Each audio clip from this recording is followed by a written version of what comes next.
मैंने अपने मिनिस्टर्स को जो कल भर्ती होंगे क्लियरली एक मैसेज दिया है कि जो गलती आईपीएफटी ने किया बीजेपी के पहले सरकार में कि मंत्री बनने के बाद चुप बैठ गए। पॉलिसी जब हमारे लोगों के खिलाफ था तब उन्होंने आवाज नहीं उठाया, ये नहीं चलेगा। एक फर्क तो है, एनसी देव वर्मा आईपीएफटी के प्रेसिडेंट थे, वो मिनिस्टर बने, और मेवार कुमार जमातिया जनरल सेक्रेटरी थे, वो मंत्री बने।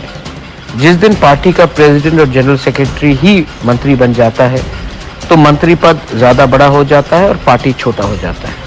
मैं बीजेपी की सरकार में नहीं ज्वाइन करूंगा। मैं बाहर रहकर एक प्रेशर रखूंगा और मैंने अपने मंत्री को कहा है, अगर हमें लगा कि काम नहीं हो रहा है, एक इशारा में आपको मंत्री पद छोड़कर हमारे पास आना पड़ेगा। प्रेशर अंदर से होगा, प्रेशर बाहर से होगा, प्रेशर सिविल सोसाइटी से होगा और प्रेशर सेंटर में भी अपना ही लोगों को भेजकर हम क्रिएट करेंगे। पार्टी इंपॉर्टेंट नहीं है, सिंबल इंपॉर्टेंट नहीं है।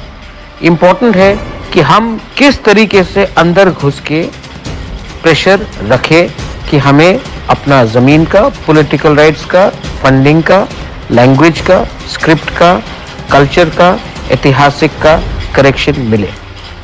अमित शाह ने पहला मूव किया है कि उन्होंने स्वीकार किया है कि गवर्नमेंट ऑफ इंडिया से गलती हुई है, आगे का रास्ता देखना है।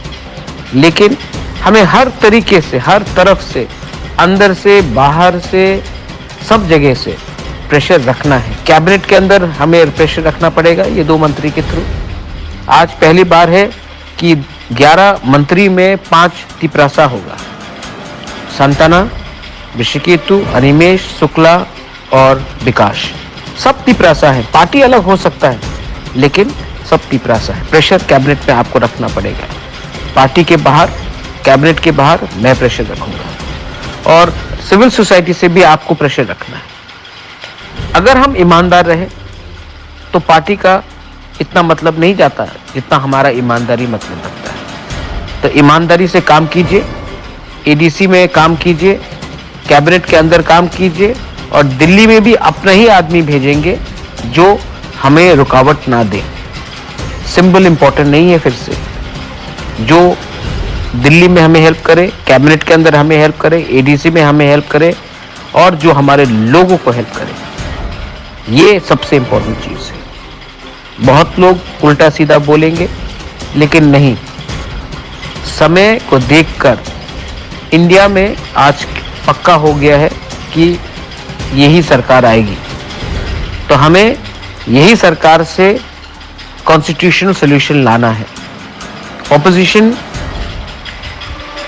मैं जितना भी उनको प्यार करूं, वो पावर में नहीं आ रहा है। तो हमें देखना है कि कौन पावर में है और कौन ही हमें हमारा न्याय दे सके। इसके लिए दिमाग से सोचकर हमने ये कदम उठाया है और अगर हमें लगा कि ये कुछ नहीं हो रहा है, सरकार कुछ नहीं कर रही है, तो हमें बिना डर कर कदम वापस भी लेना पड़ेगा। This is my message to all.